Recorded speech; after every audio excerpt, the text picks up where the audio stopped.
मछली की समाधि क्या कभी देखी है? मन में सवाल आएगा कि भला कोई मछली की समाधि बनाएगा ही क्यों? लेकिन यूपी के एक मंदिर में ऐसा ही है। लोग आज भी इस समाधि की पूजा करते हैं। दरअसल हम बात कर रहे हैं यूपी के मऊ जनपद में मोहम्मदाबाद गोहना के किशनदास बाबा मंदिर की। इसी मंदिर परिसर में सालों पहले एक मछली की समाधि बनाई गई थी। मंदिर के पुजारी राम ज्ञान दास बताते हैं कि इस मंदिर में लोग मन्नत मांगते हैं। मन्नत पूरी होने पर लोग यहाँ एक घंटा बांधते हैं। लगभग 150 वर्ष पूर्व एक तालाब में एक मछली रहती थी जो मनुष्य जितनी बड़ी थी। तालाब से कुछ ही दूरी पर बने एक मंदिर पर एक पुजारी रहते थे जिन्हें इस मछली से काफी लगाव था। इसी मछली की समाधि इस मंदिर में बनी है। उस मछली की यह विशेषता थी कि जब कभी मंदिर में किसी भी प्रकार की पूजा होती थी तो वह मछली पानी से बाहर आ जाती थी। तब तक पूजा पाठ होता था, तब तक मछली पानी के बाहर ही बैठी रहती थी। पूजा पाठ समाप्त होने के बाद वह पानी के अंदर चली जाती थी। इसी तरह एक दिन मंदिर में कोई यज्ञ हो रहा था और वह मछली तालाब से निकलकर बाहर सड़क पार करते हुए मंदिर में जा रही थी। तभी किसी वाहन ने उस मछली को टक्कर मार दी जिससे मछली की मौत हो गई। इसके बाद पूरी रीति रिवाजों के साथ इस मंदिर में समाधि बनाई गई जहां आज भी लोग पूजा पाठ करते हैं। आज भी इस तालाब से कोई भी व्यक्ति मछली नहीं खा पाता क्योंकि जो भी इस तालाब में से मछलियों को मारकर घर ले जाते हैं, घर पहुँचते पहुँचते उन मछलियों में कीड़े पड़ जाते हैं। जी मछली थी, पढ़ना की मछली थी और बहुत बड़ी हो गई थी। वो बहुत बड़ी आदमी भर का हो गया था। वो एक आदमी जितनी लंबाई होती है उतनी लंबाई उस मछली की थी।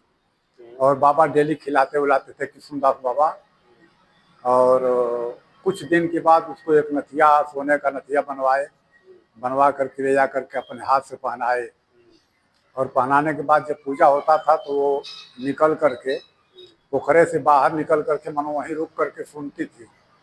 पूजा खत्म हो जाता था, फिर पानी में चली जाती थी। यही उसका कार्यक्रम था डेली का। दोनों टाइम लोग देखते थे मगर कोई टच नहीं करता था क्योंकि पोखरे के मछली को कोई खाता नहीं है। बहुत पहले से लोग नहीं खाते हैं। कुछ लोग ले गए मार उड़ के रात उसमें चोरी वोरी करके, मगर वो बनाने के बाद कीड़ा पड़ जाते हैं उसमें। तो वो मछली मतलब अब ऐसे चलता गया कुछ दिन के बाद अब वो एक रोज बाहर अब निकल गई, मन पोखरे से बाहर आ गई और अब रोड क्रॉस कर रही थी। और उसी समय कोई गाड़ी आ गई और गाड़ी से चापा पड़ गई। चापा पड़ने के बाद बाबा पूजा खत्म हुआ तो बाबा गए, देखे तो उसको उठवा करके ले आए। तो इसी बगीचे में गड्ढा खोदवा करके और उसी में उसको कफन उफन लगा करके पूरा विधिवत मानो ले जा करके दाह संस्कार वहाँ किए। यही कहानी है उनकी। बहुत मानते थे और बाबा को वो भी मानते थे। हाँ, मछली जब बाबा जाते थे पोखरे के किनारे और बुलाते थे, अब क्या नाम अब रखे थे अब नाम याद नहीं आ रहा है, कुछ नाम रखे थे बाबा। कितने सौ वर्ष पूर्व की कहानी है? अरे ये कम से कम मान लीजिए कि 150 वर्ष से कम नहीं हुआ होगा। हाँ,